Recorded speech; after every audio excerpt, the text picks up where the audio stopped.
Euzubillahimineşşeytanirracim. Bismillahirrahmanirrahim. Elhamdülillahi Rabbil alemin. Ve salatu ve selamu ala Resulina Muhammedin ve ala alihi ve ashabihi ecma'in. Amma ba'd. Assalamu aleykum ve rahmetullahi ve berekatuhu. Hürmetli ağayın.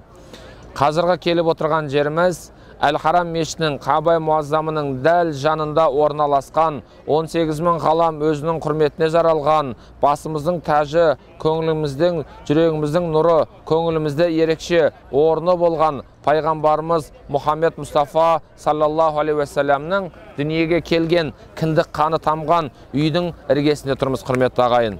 Пайғамбарымыз саллаллаху алейхи вассалам 571 жылы Рабиул әуел айының 12 жұлдызында таң сәресі уақытында дүйсенбі күні дәл осы үйде дүниеге келген.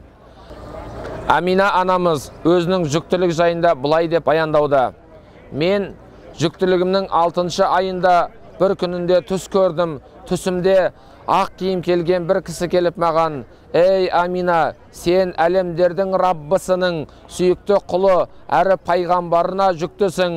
Атын бұл сәбиді дүниеге келген кезде атын Мұхаммед деп қой деді. Бірақ бұл түсіңді ешкімге тіс шарып айтушы болма деген екен. Амина анамыз 9 ай 9 күн толғақтығы уақыты келген кезде өзінің толғақтығын былай дейді: мен басқа әйелдер сияқты толғақты қиындығын көрген жоқпын. Жүрегімде бір қорқыныш баса бастаған кезде терезеден бір ақ құс ұшып кіріп, арқамды келіп қаққан еді. Сол сәтте жүрегімдегі қорқыныш сейіліп кетті. Бір көзімді ашсам, айналамда ақ киім киген кісілердің жүргенін көрдім. Бір кісі маған бір кесеге құйылған шәрбәтті берді. Сол шәрбәтті ішкенім сол еді. Бүкіл денем босаңсып, шыр етіп дүниеге бала келді дейді. Пайғамбарымыз саллаллаху алейхи вассалам дүниеге келген сәтте Абдумуталиб атасы Қағбаның айналасында Қағбаны таваф етіп, Қағбаның бір шетінде Құрайштық басшыларымен әңгіме дүкенін құрып отырған еді таң сәресі уақытында. Абдумуталиб маған немерелі болдың деген сүйінші хабар келіп жеткен кезде мен әлі күнге шейін ойланамын, сол қуанышымнан Қағбаның түбінен дәл осы үйге қалай келіп жеткендігім әлі есімде жоқ деген екен. Міне Араб Құрайш тайпаларының басшыларымен бірге Абдумуталиб атасы келген кезде шақалақ баласы атасының қолына ұстатылды.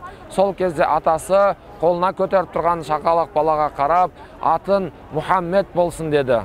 Қасындағы Құрайш басшылары: ей Абдумуталиб, сен біздің ата салтымызды бұзып жатсың. Біздің ата салтымыз бойынша бір үстіңгі немереге бір үстіңгі атасының атын қойылу керек деген кезде неге сен атын Мұхаммед деп қойып жатсың дегенде, мен бұл немеремнің Алла тағаланың алдында да, адамдардың алдында да мақталып жүрсін деп атын Мұхаммед деп қойдым деді. Себебі Мұхаммед деген сөздік мағынасы мақталынған деген еді. Міне осылайша 18 мың ғалам өз құрметіне жаралған пайғамбарымыз саллаллаху алейхи вассалам міне дәл осы үйде, қасиетті Мәкка қаласында Қағбаның түбінде, осы жерде дүниеге келген ағайын. Алла тағала зияреттерімізді қабыл етсін. Бұл жердегі келудегі мақсатымыз бұл жерлерді көріп, бұл жерлерді сезініп, пайғамбар саллаллаху алейхи вассаламның үмметіміз дейміз, пайғамбардың ұрпағымыз дейміз. Міне біздің пайғамбарымыз саллаллаху алейхи вассалам қандай жерде туылды, қандай жерлерде жүрді,